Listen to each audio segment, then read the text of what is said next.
아무리 좋은 마음을 먹고 오뇨대사의 해고를 떠올려봐도 뺏긴 주말의 상처는 아물지 않고 벌어지기만 했다. 날씨 좋고 이대리 일이 나오니까 좋지. 땀도 흘리고. 센터장이 한마디 던졌을 때 너는 억지로 웃음을 지었다. 하지만 다음 말에는 가슴속 웅어리가 울컥 튀어나오는 것 같아 잠시 걸음을 멈추어야 했다. 이 다음에는 우리 전 직원 다 같이 한라산도 한번 가자고 1박 2일로. 너는 단박에 수명이 줄어드는 것을 느꼈다. 담배 3갑을 몰아피워도 이 정도는 아니라고 생각했다. 너는 문득 하늘을 쳐다보았다.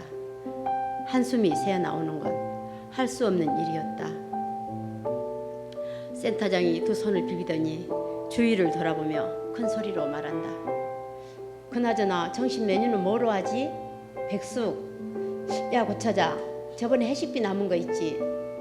너는 때 아닌 울컥증을 다시 느낀다. 자신도 모르게 올라간 손에는 놀랐지만 할 말은 하기로 했다. 저는 애가 입원해가지고 정신은 힘들 듯합니다. 단 1초도 안 되는 시간이었지만 무거운 정적이 너를 짓누른다. 뭐? 그럼 오늘 왜 왔어? 등산은 같이 하려고 해. 현정이 너는? 센터장이 너의 말을 끊고 김주임에게 질문을 던진다. 저도 오늘 점심 약속이 있어 등산만. 무게중심이 더 틀렸다고 느끼는 순간은 잠시다. 이후엔 디디고 있던 기반이 무너지기 마련이다. 잠깐만, 전 직원 모두 이쪽으로 모여주세요. 예? 안 들려? 이쪽 소파로 모두 모이라고. 직원들은 좀비처럼 일어나 서서히 소파 주위로 모이기 시작한다. 소파로 걸어가던 너는 문득 지금의 장면을 어디선가 본 것처럼 느낀다. 8년 전 내 주위를 감싸던 공기, 그리고 피부와 그 무거운 촉감. 마치 그날의 공기를 캡슐 속에 담았다 이제 뚜껑을 연 듯 너는 똑같은 감정에 흠칫 놀란다. 그때나 지금이나 바뀐 것은 없구나. 너는 씁쓸한 웃음을 지그시 씹으며 센터장 앞 소파에 앉는다.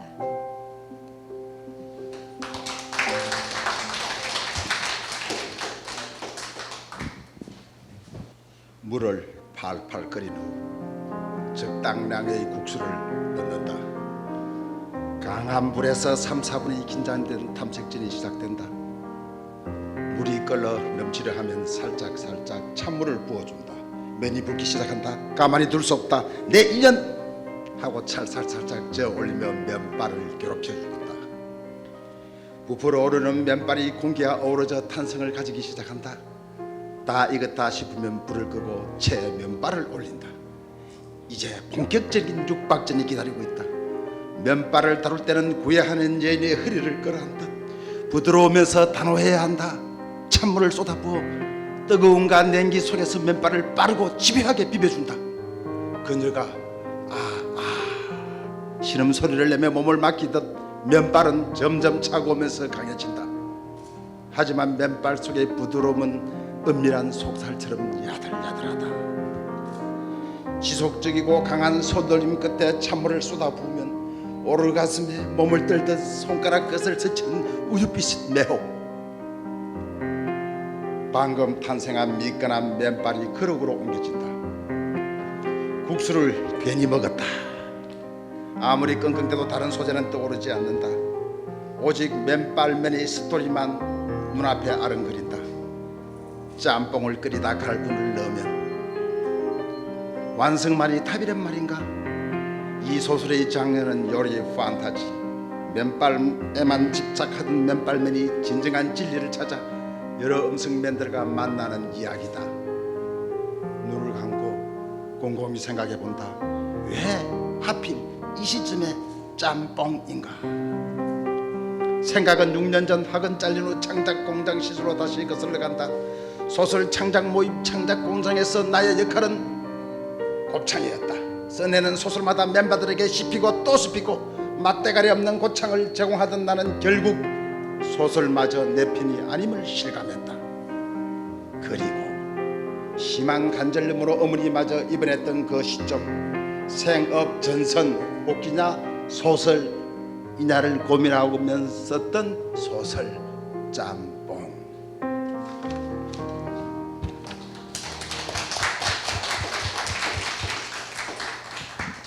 예. 먼저 제가 백일남 작가님께 좀 여쭤보고 싶은 게 이 작품집이 지금 5년 만에 지금 출간한 두 번째 소설집인데 제가 첫 번째 소설집을 읽었을 때 볼 때는 이제 등단하고 한 2, 3년 있다가 첫 소설집이 나왔었는데 거기에는 굉장히 버라이어티한 그야말로 이 작가의 어떤 그 열정과 관심사 처음 시작하는 작가의 다양한 관심사들이 이렇게 녹아 있었거든요. 이번 소설집을 보면서 조금 그런 것들이 어느 한 방향으로 좀 모아지고 있지 않는가라는 생각이 들었는데 그 작가님께서는 이번 소설집, 이 첫 번째 소설집하고 어떤 점이 좀 차이가 나는지 그리고 5년 동안 뭐하고 지냈는지 그거 좀 이야기해 주십시오. 그 첫 소설집이 이제 갖고 나왔는데 이게 자살관리사라고 이제 빨간 책이었습니다. 여기서는 이제 제가 이제 소설가를 꿈꾸면서 등단하고 3년 동안에 그 전에 쓰고 싶었던 것들 그리고 보여주고 싶었던 것들을 갖다가 많이 담았다고 생각할 수 있습니다. 그래서 그 다양한 화첩이라고 어떤 소설가분이 표현을 하셨는데, 그러니까 하나로 저는 통일시킨다고 통일시켰는데 이제 다양하게 그냥 보여주는 모습만 쫙 보여줬다. 근데 5년이 지나는 동안에 이제 이렇게 작품을 발표하고 그리고 제 나름대로의 생각들을 갖다가 조금 더 모으고 는 했는데 사실 이것도 똑같이 어떻게 보면 이 자살관리사 첫 소설집에 있었던 것처럼 다양하게 썼다고도 볼 수 있습니다. 그냥 다양한 화첩이라고 볼 수 있는데 쓰다가 보니까 저도 모르게 이걸 담고 있는 것 같았습니다. 공통점이 있는 게 이제 정말 마지막까지 몰아붙이든지 아니면 마지막까지 가서도 못 놓는 이상한 자존심도 아니고 자존심이라고 말해도 되는데 뭔가를 놓지 못하는 것들 그 부분에 대해서 계속해서 잡고 있더라고요. 잡고 있고 기본적으로 어쨌든 뭐 갑질하고 수많은 권력형의 모습들을 갖다 많이 지켜보면서 그 안에서 이제 소위 말하는 당하는 사람들 약자 뭐 갑과 을에서 을 근데 그런 사람들도 다 할 말은 있더라고요. 그리고 지지 않았다. 그 범죄와의 전쟁할 때 그 최민식이 맨 마지막에 내가 이겼어 하듯이 당할 건 다 당했는데 자기가 끝까지 내가 이겼어 하듯이 그런 느낌들을 갖다가 좀 많이 담았던 것 같습니다. 그리고 아까 5년 동안 뭐 했냐 할 때 정규직에 태어나서 처음으로 정규직으로 일해봤습니다. 정규직으로 5년 동안 그 원양 노조라는 데서 열심히 일을 해봤고 가만히 있으면 이제 퇴직금도 엄청나게 받고 정년퇴직도 자기들끼리 회의하고 1년씩 늘리는 데인데 있었으면 되는데 너의 선택이고 하듯이 못 참고 튀어나왔습니다. 그놈의 등산 때문에.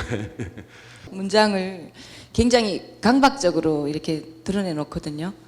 그래서 보면 여기서 작가가 그러니까 첫 소설집을 내고 난 뒤 거기서 많은 어떤 또 직업도 많으니 직업을 가지면서 거기서 소설에서 멀어질까봐 어떤 강박적인 어떤 두려움. 그래서 나는 소설 쓰는 사람이야라는 어떤 것들을 막 말뚝 박아놓고 빗끌어매기 위해서 안간힘을 쓰는 것 같이 느껴졌거든요. 그래서 참 되게 그렇게 마음이 와닿았는데 그럼 그때 그 첫 소설과 지금 내고 난 뒤 두 번째 소설 쓰고 난 뒤에 어떤 그 심리적 변화 달라진 게 있습니까? 어떤 소설가로서의 어떤 정체성이라든지 그게 궁금합니다. 일단 이 짬뽕 끓이다 갈분 넣으면 사천짜장 이 단편 소설은 실제 이제 등단하기 전 문청 시절에 그 속했던 멤버들도 여기 한 2명 있습니다. 어쨌든 거기에서 그때 썼던 소설인데 이미 그때부터 이런 강박증은 있었다고 보면 될 것 같고요. 이제 자살관리사 첫 소설이 끝나고 5년의 시간이 지난 동안에 제가 일을 할 때 한 2015년 지금은 이제 정확하게 기억이 안 나는 15년이나 16년에 1년을 되게 부지런하게 보냈다고도 생각하고 뭐 문단 활동도 하고 발표도 했다고 생각을 했는데 단편 소설 한 편을 갖다가 발표 못 했더라고요. 그러니까 뭐 여편 소설이나 칼럼이나 뭐 그런 활동은 했지. 그 소설가라는 직업을 저는 그랬거든요. 그 직장 다니고 있는 데는 직장이라 생각했고 제 직업은 소설가라는 걸 갖다 항상 뭐 이것도 뭐 강박증일 수도 있지만 가지고 있었고 그게 제 프라이드이기도 했고요. 그런데 1년 동안 제대로 된 단편 소설 하나 발표하지 않았던 모습이 저한테 좀 쇼킹했고요. 어느 날 술 먹다가 그것도 발견했어요. 제 모습을.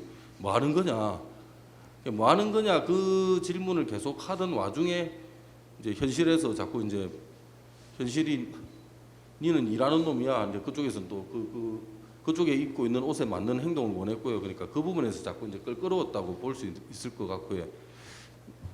그게 크긴 컸습니다. 그 고민들이 컸었고, 근데 그 과정을 어떤 방식으로든 내 삶이든 소설이든 간에 거치고 와가지고 이제 마지막 작년 12월 31일 날에 이 책이 이제 발간이 딱 됐는데 그 과정 동안이 되게 행복했습니다. 되게 한 일을 그만두고 5월 동안에 책 한 권 다른 걸 탈고하고 그리고 이 소설들을 모아가 다시 또 편집하고 교정하고 수많은 과정을 거치는 동안에 주변에 도와주는 사람도 되게 많았고요.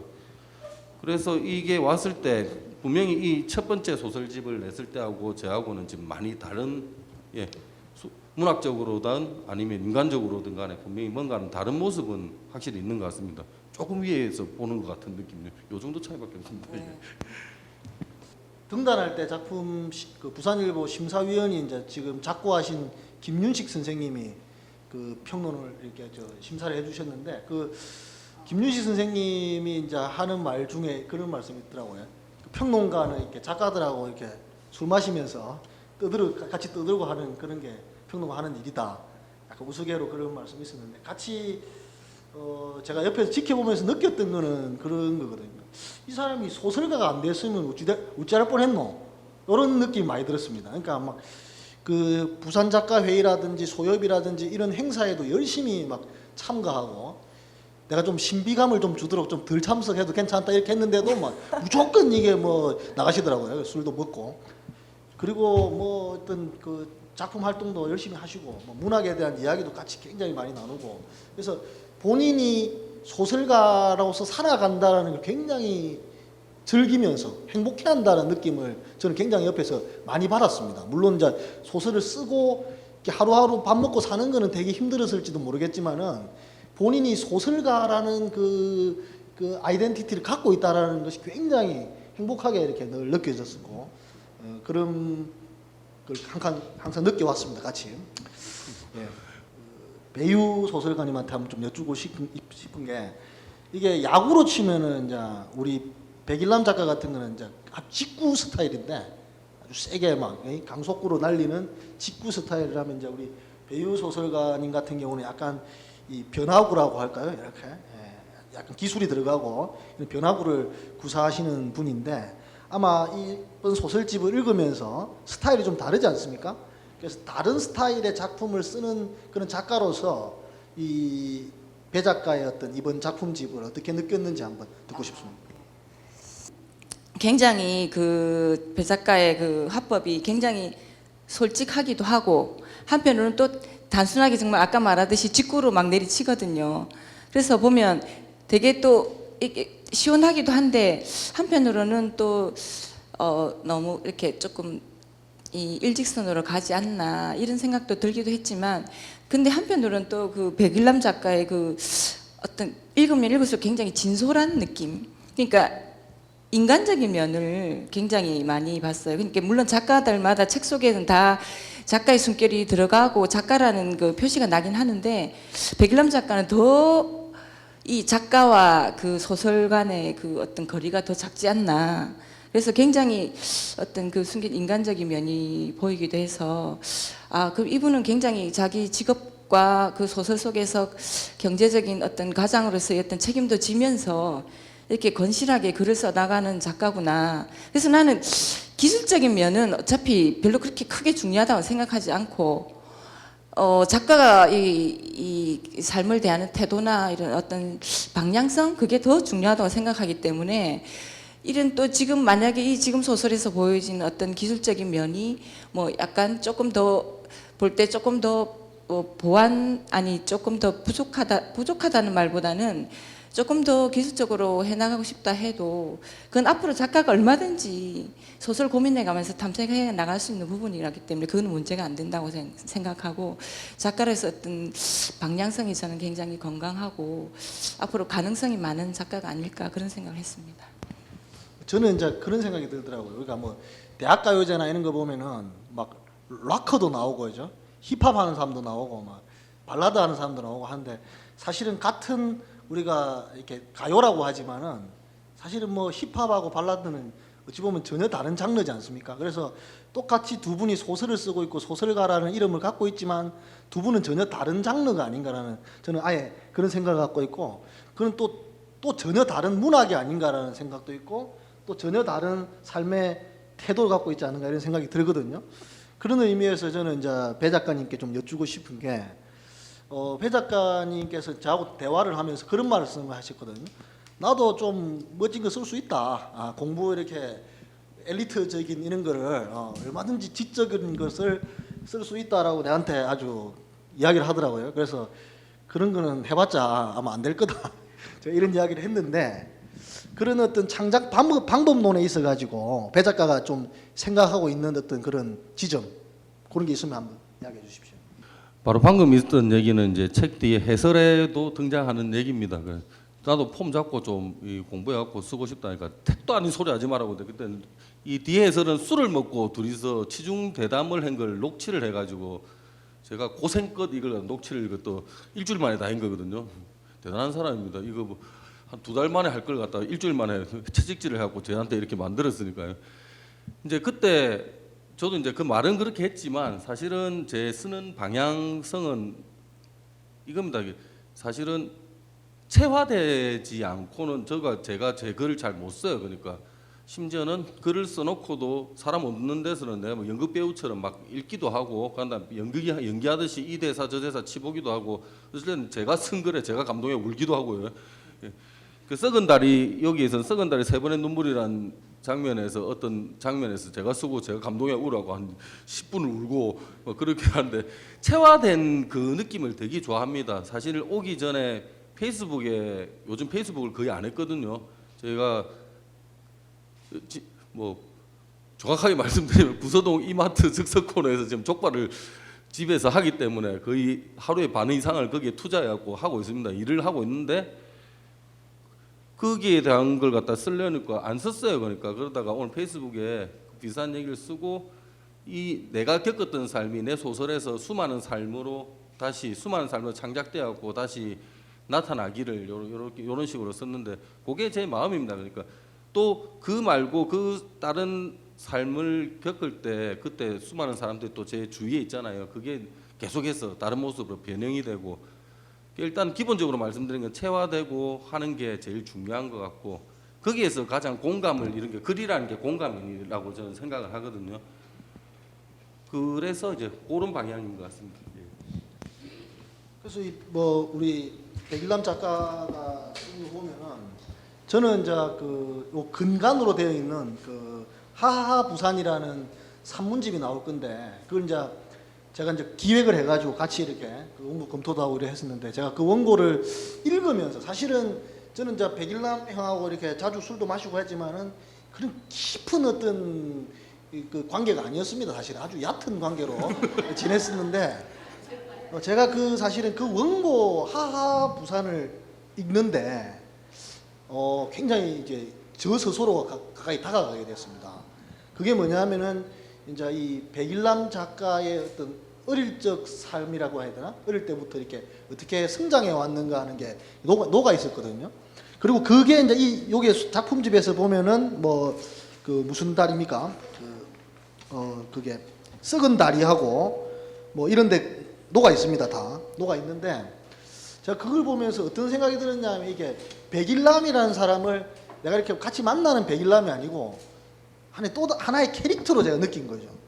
그리고 이 사람이 되게 어릴 때 어떤 순간에 되게 외로웠겠구나 하고 저도 약간 눈물이 나는 그런 장면들이 있더라고요. 그리고 항상 허허 웃고 있는데 사실 이 사람이 굉장히 그 어떤 내밀한 곳에 어떤 그 집에서 엄마를 기다리고 있는 그 그 어린이 백일남이를 느꼈죠, 제가. 우리는 그때 못 만났었지만은 제가 그 글을 통해서 과거의 이 백일남의 어떤 흔적을 좀 느꼈거든요. 그래서 그걸 보면서 여러 가지 지금 현재의 모습이나 허허 이 웃음이 다르게 보이더라고요. 그러면서 이제 이렇게 제가 백일남 소설가하고 굉장히 친하게 됐죠. 이제 깊은 관계가 됐는데 그 옅은 관계에서 깊은 관계 글을 통해서 사실은 만나도 안 깊어지더라고요, 사실은. 근데 그 글을 제가 읽고 굉장히 사실은 깊어졌거든요. 그래서 저희는 이 작품집에 보면은 그런 그 썩은 다리뿐만이 아니라 그 정글북도 그렇고 어린 시절 학창 시절이나 이런 게 잘 녹아 있다고요. 그 작품들에 나와 있는 그 어떤 모습들 정서 같은 경우는 지금 백일남의 그 허허 웃음하고 어떤 연관을 갖고 있을까요? 작품에 그 애절함이 깔려 있거든요. 제가 이거 시작하기 전에 잠시 밑에서 얘기 나눴는데 질문지도 받지 말고 그냥 즉흥으로 한번 해보자 이래고 즉흥으로 지금 하고 있는 건데 질문이 갑작스러운데요. 예. 그 어린 시절의 모습에서는 각자들이 기뻤을 때도 있고 기뻤을 때도 있고 슬펐을 때도 여러 가지가 있습니다.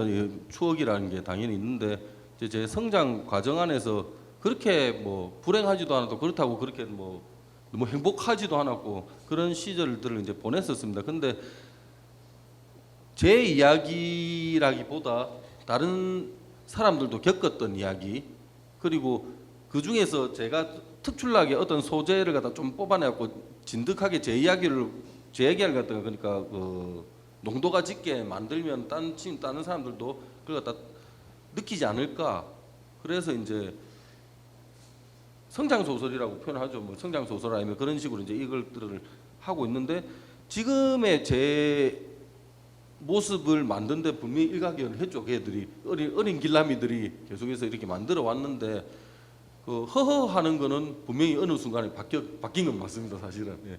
지금은 제가 웃는 모습이 저도 좋아요. 그러니까 웃는 게 제가 이런 질문을 드린 거는 이제 우리가 뭐 작품을 쓰기 위해서 어디 먼데 해외에 가서 체류하면서 그런 경험들을 갖고 취재를 해서 쓰기도 하고 또 자료를 갖다 수집해서 쓰기도 하고 또 굉장히 공부를 많이 쓰기도 하고 뭐 여러 가지가 있는데 백일남한테 그 유년 시절이라든지 어린 시절의 그거는 굉장히 중요한 문학적 자산이 아닌가. 그리고 거기에 그러니까 백일남이 겪었던 과거는 과거인데 중요한 거는 그 과거는 과거고 그거를 지금 어른이 돼 가지고 기억하고 떠올리는 백일남이 있는 거죠. 그러니까 그 기억은 어떤 의미에서 좀 어려운 말로 쓰면 가공된 거잖아요. 저는 이제 그걸 지금 질문한 건데 제가 이렇게 작품들을 읽어보면은 우리가 흔히 하는 말로 웃고 있어도 눈물이 난다 이런 말 있잖아요. 백일남 소설의 어떤 이런 흐름들을 보면은 되게 아주 그 명랑한 흐름이 이렇게 있는데 사실은 내용이 조금 애잔하고 이런 게 깔려 있더라고요. 그래서 저는 이제 혹시 배 작가가 그 어린 유년 시절에 어떤 그 아버지는 이제 멀리 원양어선을 타시고 어머니가 이제 애들을 돌보고 이런 상황 속에서 혼자서 집에 있어야 되기도 하고 여러 가지 상황에 놓여 있었던 것 같더라고요. 근데 이제 그런 그 어린 시절을 굉장히 뭐 누구나 뭐 어린 시절을 다 중요하게 기억하지만 이 배 작가는 지금 소설가가 돼가지고 자기의 어린 시절을 굉장히 중요한 자산으로 지금 갖고 지금 하고 있지 않느냐. 상상력의 어떤 원천이 아닌가. 그런 맥락에서 제가 막 여쭤본 겁니다. 또 제가 한 가지 그 책 속에서 썩은 다리에서 보면 아버지가 얼핏 나오거든요. 아버지 모습. 그게 실제인지는 모르겠지만 혹시 유조선을 타시고 나가셔서 뭐 1년에 한 번씩 오셨다든지 그런 게 맞습니까, 실제로? 예, 실제 저희 아버지가 선원이셨고요. 예. 네네. 그 당시에 뭐 3년, 4년 타고 오는 것도 뭐 빈번했으니까 예, 그랬었고 그때 겪었던 경험들도 다 이제 들어가 있는 거죠. 그러니까 네. 굳이 이름은 바꾸고 다른 놈이라고 해도 제 경험 안에 그러면 개연성이 더 쉽게 설정이 되니까요. 그리고 그런 그릇을 담아놓고 있으면 제 어릴 때 경험이나 그런 것을 담아놓고 있으면 어떤 상황이 와도 내 일이니까 제 자신의 일이니까 그 대처가 되거든요. 그러니까 소설 속에서 어떤 상황이 왔더라도 그게 대처가 되면 자연스럽게 넘어가더라고요. 그러니까 사실은 제 친구 이야기도 이 주인공들은 제 친구와 저와 막 모든 것들이 섞여 있는 애도 있고 왔다리 갔다리 합니다. 그런데 그런 부분이죠. 그러니까 그 당시의 삶과 그 당시에 있었던 사건들을 갖다가 지금으로 현실로 다시 소환을 해가지고 제가 그걸 써야 되는데 그 부분에서 가장 자연스러운 방법이 아닌가 싶기도 하고요. 그리고 그 당시에 느꼈던 또 아픔들 있지 않습니까? 실제 이게 썩은 다리 세 번의 웃음에서 나오는 그 이불 사건은 실제 제가 겪었던 일이거든요. 네, 그런 것 같았어요. 가위 눌린 것도 아니고 눈 뜨니까 옆집 할배가 내 뺨 때리고 있고 막 이랬었는데 그게 지금도 너무 생생하단 말이죠. 그 생생한 결근데 지금 어른이 돼서 생각해 보니까 그 아버지가 가고 어머니도 가 계시고 혼자서 외롭고 그러니까 뭐 그런 걸 겪지 않았나 하면서 여러 가지를 끌어들이는 거죠. 실제 그리고 저희도 뭐 그 정글북이라는 작품에서 보도 중학생 시절인데 막 체육대회 같은 거 하고 떡볶이 먹으러 가자 하면서 그냥 TV에 또 보니까 여자 한 명이 묶여서 막 오고 그런데 저기 누구야 이거 뭐 마유입니다. 야 칼기 폭파 사건 있잖아. 그런데 그 다음 날이 바로 쉬는 날이었거든요. 대통령 선거날. 그때는 몰랐죠. 그게 연결되는지. 근데 지금 생각해 보니까 그 모든 게 정치적으로도 연결돼 있었고 그 중간에 제가 있었으니까 그 추억이 지금은 그렇게 쓰이는 거죠. 이제 그런 방식이라고 생각하면 될 것 같습니다. 그게 지금 이제 정글북 이야기이기도 하고 그런데, 그러니까 꼭 뭐 유년 시절의 기억뿐만이 아니라 이제 백일남 소설의 여러 편들을 보면은 자기가 직접 겪었던 거, 예를 들면 이제 저는 그 과속 카메라를 찾아라. 저는 이 작품 말고도 직접 자기 이제 경찰에서 군 생활을 했거든요. 우리 그 김종광이라는 작가 있는데 경찰서의 안녕이라고, 그 작가 보면 자기 경찰 생활한 그 에피소드를 되게 재미있게 이렇게 유머러스하게 풀어냈는데, 저는 이제 평소에 있는 소설 말고 본인이 이제 그 비리도 많이 저질렀더라고 보니까. 그래서 여러 가지 그 경찰 그 군생활 하면서 겪었던 에피소드를 많이 들었는데 정말 재미있더라고요. 그래서 이제 그 중에 보니까 하나가 이제 이게 쓴 그 과속 카메라를 찾아놨는데 이것도 정말 재미있게 읽었거든요. 그래서 이런 자기 경험들을 잘 녹여낸다는 생각이 들었고, 그래서 이제 이 뭐 말이 나온 김에 제가 보면은 이 과속 카메라를 찾아라가 오늘날 이게 우리 관공서잖아요, 일종의 경찰. 거기에서 일어나는 여러 가지 그 윗대가리들의 어떤 여러 가지 그 야가 빠진 행동들, 약자들을 지 아래 사람 이렇게 이용해 먹고, 그게 저기 동래부 전령 전성철입니까? 그것도 보면은 이제 조선 시대이긴 한데 역시 그 관공서잖아요. 거기에서 이제 또 윗대가리들의 문제, 뭐 이런 거 있거든요. 이 윗대가리들을 상당히 안 좋게 생각하는, 그 아까 저기 그 때리치우잖아요. 그 저기 그 등산 가자고 맨날 해가지고 항상 이 윗대가리들한테 되게 많이 당해온 것 같거든요. 그래서 그 윗대가리들에 대해서 이렇게 문학의 핵심 키워드가 윗대가리들에 대한 반란 이런 게 있는다. 이렇게. 그렇습니다. 제 세대만 해도 그 뭐 학교에 있을 때 월요일 날에 뭐 교장선생님 전교 조례를 하잖아요. 전교 조례를 한다고 하면 그게 다 따라야 되고 다 줄 서가지고 서 있으면 교장선생님 군하게 세 가지만 말씀드리겠습니다. 그 세 가지가 한 시간 동안 하고 있죠. 한 가지 말할 때 1시간 30분씩 걸리고 그렇게 써 있으면서 위끝 계속해서 이렇게 위로 바라보고 있어야 되지 않습니까? 그리고 그 당시에 최고 위라고 생각되는 사람들이 선생님들인데, 선생님들의 뭐 말 안 들으면 그냥 뺨사고만 맞는 거예요. 오늘 재수 좋아서 한 대도 안 맞았다 이런 말을 했었고요. 그런 것들이 이어지면서 군대에 갔을 때 또 구타라든지 그 전혀 논리적이지 않은데 논리적으로 그렇게 바꿔가지고 그렇게 위아래 관계, 상하 관계를 갖다 계속 유지해 왔었고, 그 말고도 뭐 직장도 지금까지도 직장에 다니는 수많은 사람들이 그 상하 관계에 아직 뭐 괴롭힘을 당하고 있다고 표현하는, 다 그렇게 또 살고 있는 거고요.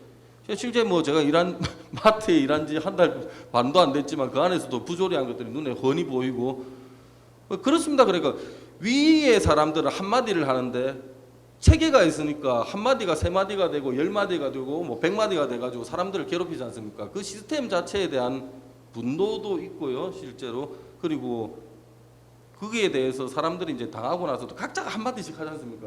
그 한마디들이 제 살아온 바로는 위에서 말 들은 것보다 밑에서 사람들하고 같이 들은 얘기가 많다 보니까 이런 얘기를 쓰게 되는 거고요.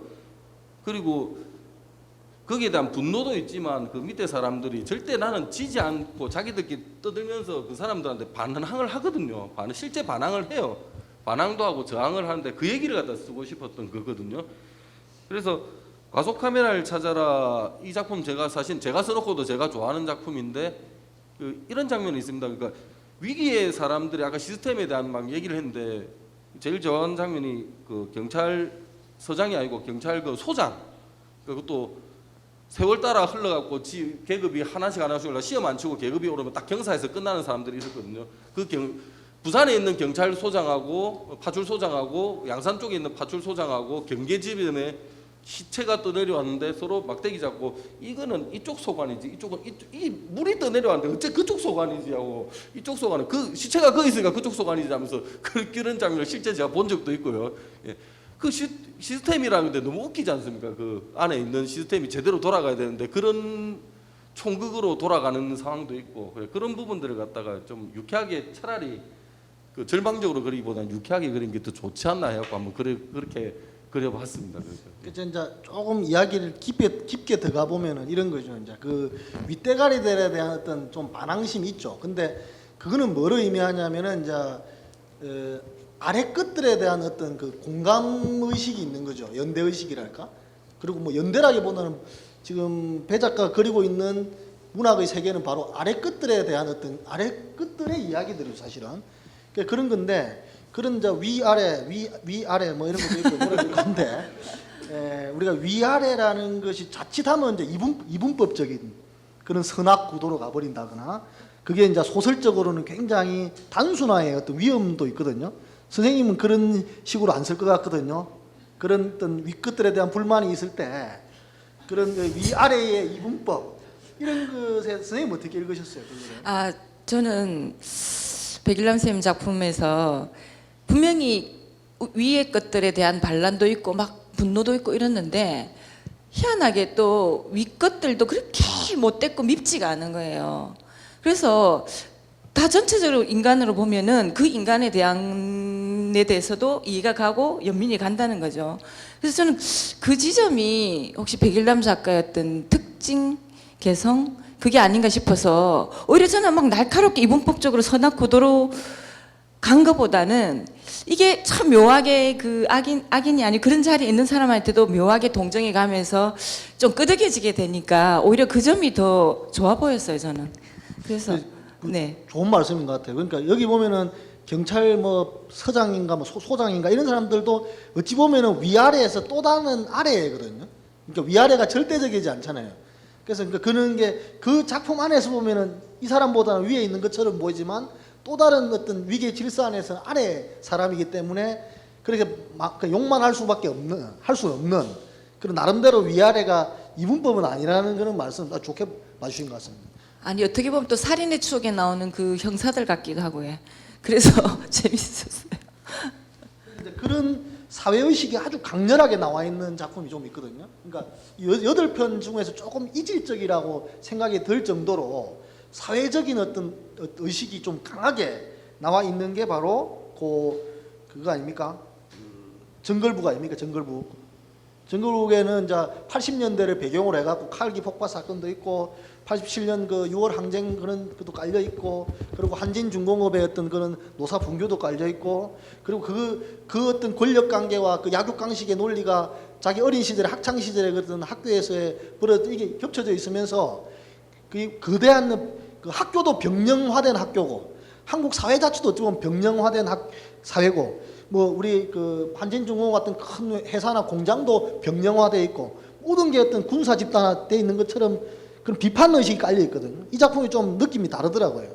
실제 이제 그 요소 H중공업이라 했지만 지금 말씀드린 한진중공업의 노사 이제 한참 그 위에 올라가 있다가 그 내려오고도 계속 그게 반복이 됐었거든요. 천막 농성할 때 이제 노조위원장을 갖다 이제 그때 이제 만나고 인터뷰할 일이 있어요. 저희 이제 작가 회의에서 발간한 작가사회 인터뷰 그걸 갖다 저도 이제 인터뷰를 직접 하고 이제 실은 적이 있었는데 그때 묘하게 이제 인터뷰를 하고 걸어오는데 한진중공업 담벼락 있고 이런 식당 몇 개 있고 좀 걸어오는데 예전에 그 어릴 때 그 모습들하고 여러 개 뭔가가 이제 좀 겹쳤죠. 그리고 그 당시에는 이제 등단한 지 한 1, 2년쯤 됐을 때인데 이상하게 사회적인 이런 것도 이제 욕망이 좀 있긴 있었고요. 있긴 있었는데 그때는 이제 자살관리사 요 책이 딱 나오고 나서 바로 직후에 쓴 소설이거든요. 근데 직후에 썼는데 그런 것들이 자연스럽게 지금 달라붙더라고요. 그때 한참 그리고 시대가 뭐 저쪽에 있는 당 쪽을 지지하는 사람들은 이제 뭐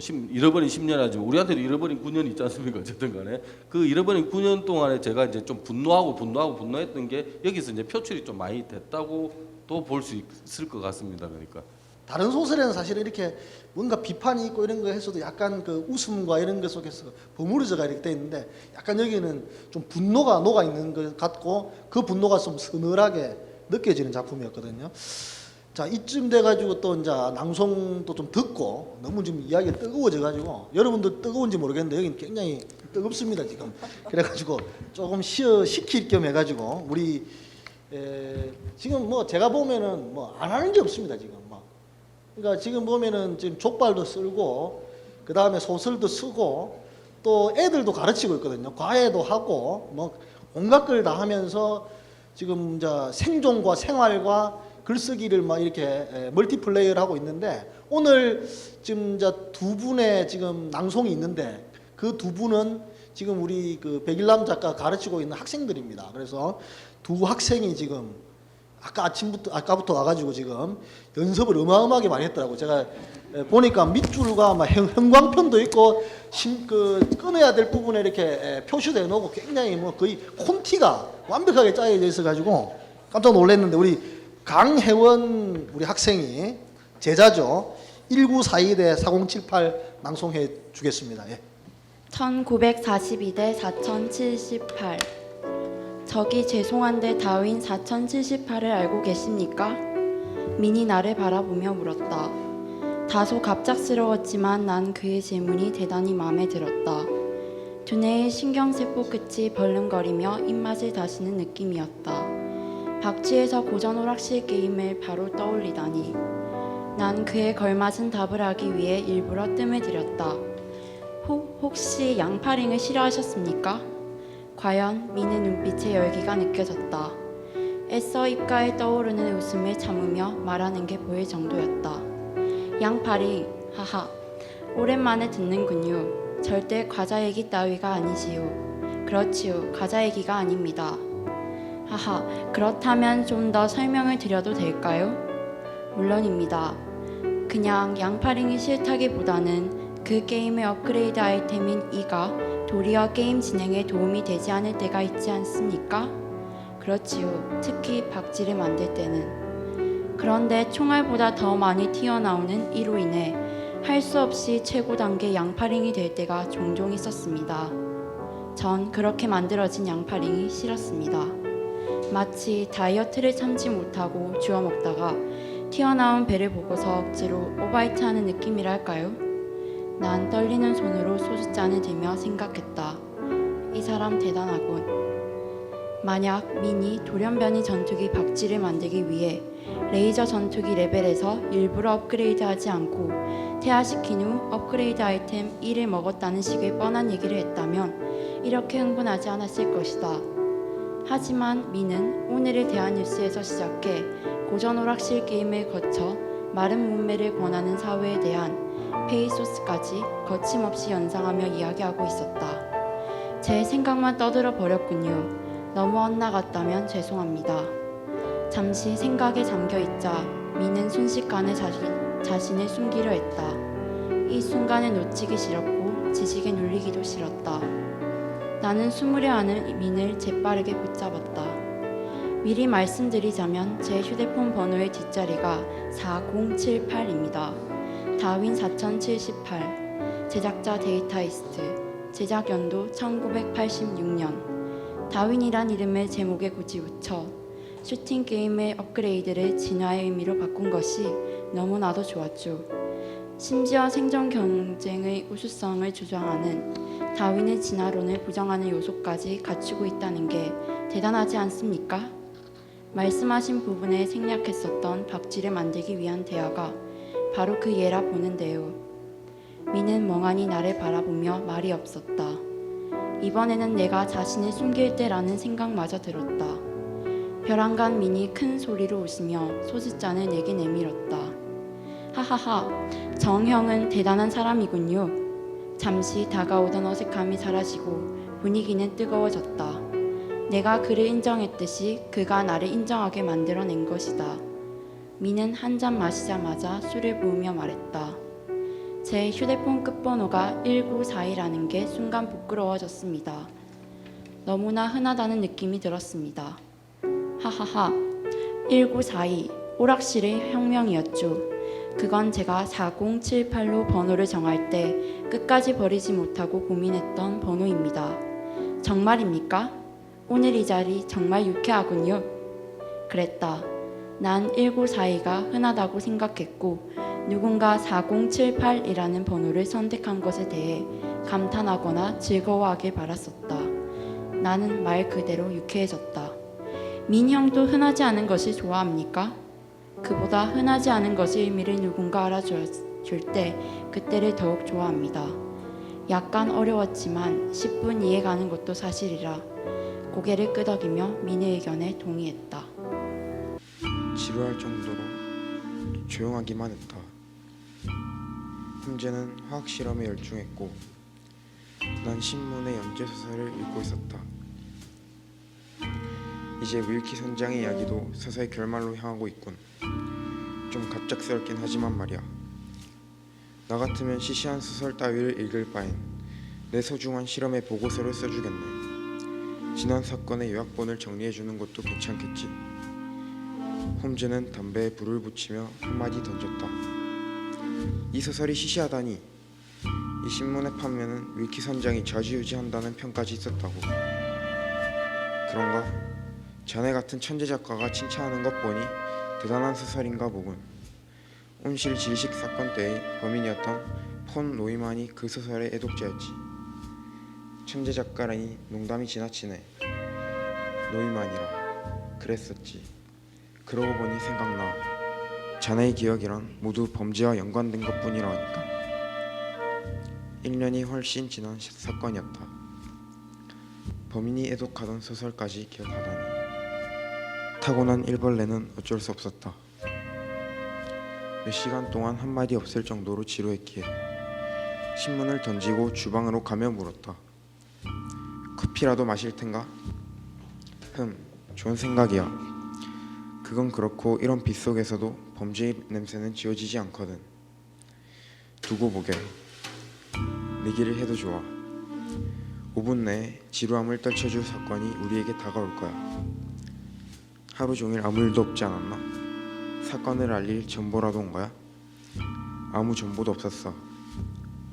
홈즈의 뜬금없는 소리에 이 친구도 지루한가 보다 여기며 커피잔을 꺼냈다. 그때 초인종 소리가 나더니 곧 있지 않아 허드슨 부인이 문을 열고 손님이 찾아왔다고 전했다. 홈즈는 알았다고 하며 날 바라보고 싱긋 웃었다. 자네가 점쟁이가 아니란 건 알고 있네. 어떻게 알았지?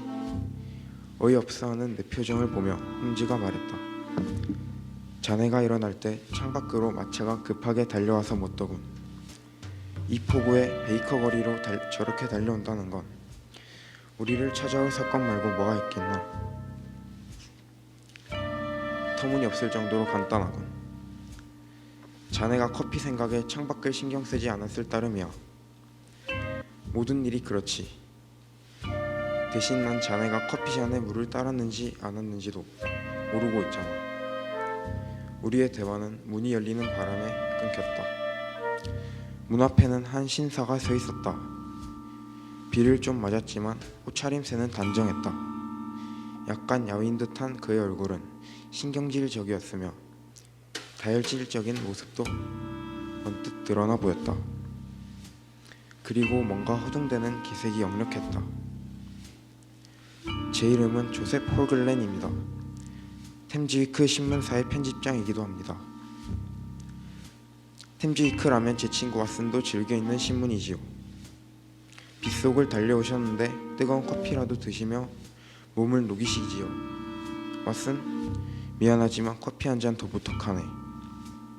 홀글렌은 외투를 벗고는 의자에 앉았다. 방금 전까지 읽던 신문의 편집장이란 말에 호기심이 일어났다. 그는 커피를 한 모금 마시더니 떨리는 목소리로 말했다. 저희 신문에서 연재하는 윌키 선장의 이야기라는 소설을 아십니까? 잘 알고 있습니다. 방금 전에도 왓슨과 그 소설에 관해서 이야기했었죠. 예, 템즈 위크는 사건 사고에 의존한다기보다 문예지의 성격을 많이 띠고 있습니다. 연재 소설도 다른 신문보다는 많은 편이지요. 그중 윌키 선장의 이야기와 같은 소설은 한 회만 연기되더라도 독자들의 악성을 감당하기 어려울 지경입니다. 그런데 지금 문제가 생겨났습니다. 윌키 선장의 이야기의 원고를 도둑맞은 것이군요. 홈즈가 한마디 하자 홀글렌은 눈을 동그랗게 뜨더니 의자에서 일어났다. 홈즈 씨, 맞습니다. 어떻게 그걸? 당신이 아까부터 손에 꼭 쥐고 있는 그 서류 봉투는 빈 봉투가 분명하군요. 그런데 윌키 선장의 이야기라는 제목까지 적혀 있으니 누구나 그쯤은 생각할 수 있을 겁니다. 하물며 사건에 의뢰하러 오신 지금으로선 더욱 그렇지요. 홈즈 씨가 말한 그대로입니다. 백일남 작가님의 이 제자들이 직접 읽어주니까 상당히 귀엽네요. 예, 귀엽고 아주 그 보기가 참 좋습니다. 흐뭇하게 이렇게 저도 들었는데, 예, 아주 그 두 사람한테는 또 좋은 추억이 되지 않았을까 이런 생각이 들면서 오랫동안 이 기억을 좋게 간직해 줬으면 좋겠습니다. 자, 그러면 또 우리가 같이 그럼 이야기를 한번, 지금 자연스럽게 이야기가 나왔는데 그 방금 말했던 그 홈즈 이야기 있잖아요. 그게 사라진 원고죠. 이게 이제 좋은 소설의 투고가 됐다가 한번 반려가 돼가지고, 그래가지고 뭐 제가 전화를 받았습니다. 울부짖으면서 어때? 이게 이제 굉장히 그 외롭잖아요. 이렇게 뭔가 거절당한다라는 게 얼마나 외롭겠습니까? 그 외로움을 토로를 하면서 뭐 욕은 안 했습니다. 욕은 안 하시고 이 외로움을 이야기하고, 나중에 뭐 훗날 들어보니까 내한테만 한 건 아니었더라고. 많은 사람들한테 그 외로움을 토로하고 했던 것 같은데, 제가 이 작품을 읽어보고 느낀 거는 좀 오해가 좀 있지 않았나, 아마 이런 게, 이런 형식의 소설이 자칫 그 일종의 그 요새 이런 기법이 있잖아요. 일단 뭐 다시 쓰기 해갖고 기존의 정전을 다시 쓰는 형태로 이렇게 쓴 건데, 그게 마치 뭐 표절 비슷하게 이렇게 오해를 받은 것이 아닌가 이런 생각이 들고, 그래서 나름대로는 아까 말했지만은 백일남의 어떤 창작의 이 양대축이라는 게, 아까 그 자기가 체험한 것들을 기억해서 기록으로서 쓰는 게 하나 있고, 또 하나는 자기가 이제 어린 시절부터 쭉 지금까지 거의 뭐 우리가 덕후라고 하잖아요. 덕후.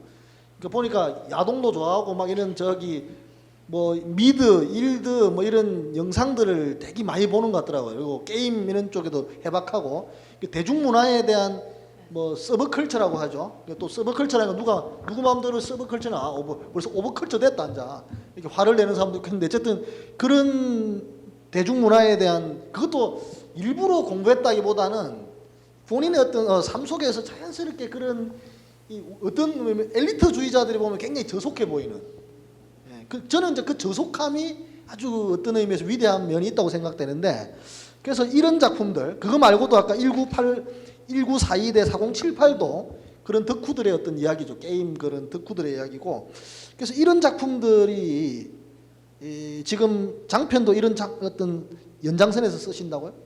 뭐 대중문화 자체를 좋아하기도 하고요. 그 자체의 감각이 저한테 그냥 묻어 있는 거죠. 이제 어릴 때부터 그런 부분이 묻어 있고, 그 김승옥 작가의 그 1964 서울, 그걸 패러디했다고도 볼 수 있는 작품입니다. 근데 그 속에 이제 그때 그 작품에서는 1960년대 청년들이 나눌 수 있는 대화, 이제 뭐 육교 뭐 어디 화장실 때 공중 화장실에 몇 번째 칸에 선을 꺼놨는데 니는 그걸 봤나 이 사건, 그런 말도 안 되는 얘기들 하는데, 그게 지금 말씀하셨던 매니아, 그러니까 덕후 이런 애들이 말하는, 자기들끼리 말하는 얘기로 그런다고 소통하고 하는 그 부분이 비슷한 것 같아서 같이 가지고 왔었고요. 일단 대중문화, 그리고 대중문화를 제가 인식하는 어릴 때부터 저절로 인지되어 왔던 그 감각을 갖다가 표현을, 그 글 쓰는데 표현하는 거는 마땅하다고 봅니다. 그러니까 제가 그렇게 될 수밖에 없는 사람이고 그렇게 할 수밖에 없는 사람이고요. 어떻게 보면 비판을 받을 수도 있는 부분이 있고 그리고 제 그 새로운 감각으로 표현할 수 있는 부분인데 제 감각이 새롭다고는 이제는 새롭지도 않습니다. 이런 사람들이 너무나도 많고요. 많은데 일정한 이제 제 색채를 갖다 지니고 가려다 보니까 여러 가지 이제 제가 가질 수 있는 소재, 제가 찾을 수 있는 소재, 제가 매력적으로 취할 수 있는 소재 그리고 그걸 가지고 제 나름대로 기법으로 또 각자의 개성들이 있으니까 그렇게 가는 것 같습니다. 일단 아까도 장편 소설 같은 경우에 추리 기법에다가 이제 우리 대중 역사 소설 여러 가지 있던 것들하고 같이 묶어서 저 전체적인 얘기들 역사를 한번 다루고 싶다 이래가지고 지금도 계속 그게 족발 설명서도 괴롭힙니다. 써야 되는데 뭐 이래서 하고 그런 것들이 있습니다. 그래. 예. 그래서 저는 이제 이걸 좋게 보는 부분이 자칫 사실 이런 대중문화를 갖고 쓰는 사람들의 많은 부분이 소재주의로 써요. 그걸 갖고 와가지고 소재를 취해서 하나 그럴듯하게 딱뚝딱 이런 식의 소재로 써버리고 소재로 저는 탕진한다는 말을 쓰고 싶은데 탕진해버리고 마는데 사실은 1942 요것만 봐도 우리 사회에 이렇게 일단 사회인으로서의 자격을 부여받지 못한 자들에 대한 이 앞에서 우리가 봤던 그러니까 약자들이라고 해야 되나 이게 평범한 사람들의 어떤 그 연민이나 그런 자식들이 그게 녹아 있거든요. 그래서 저는 이제 그게 좋았습니다. 어쨌든 그걸 단순하게 그냥 기발한 소재로 이렇게 쓰고 끝내버리는 게 아니고 여전히 자기가 갖고 있는 어떤 작품의 어떤 주제 의식이나 이거를 그런 것에 이렇게 녹여내고 있다라는 점이 좋았거든요. 그래서 그런 점을 좀 저는 그렇게 읽었습니다. 근데 이제 나이가 50을 지금 향해 가고 있지 않습니까? 이제 작가의 그 갱년기가 지금 느껴지는 것 같은데 또 그 갱년기의 경험 자체도 또 작품 속에 잘 녹았으면 좋겠고 시간이 거의 다 돼가지고 우리 배유 소설가님이 간단하게 뭐 한마디 감상을 이야기해 질문 말고 감상을 해주고 마무리 말씀.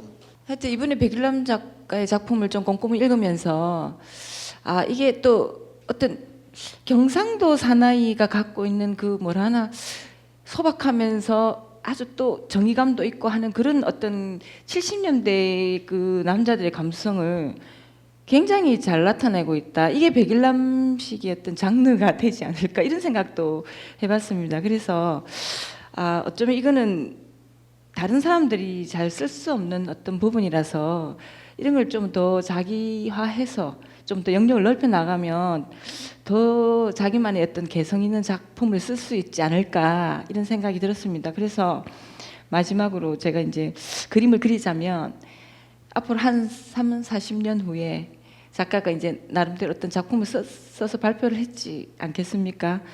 그때 자기가 이 작가로서 돌아볼 때 자기는 어떤 작가였으면 좋을지 어떤 말을 해주고 싶을까 이런 걸 한번 제가 물어보고 싶습니다.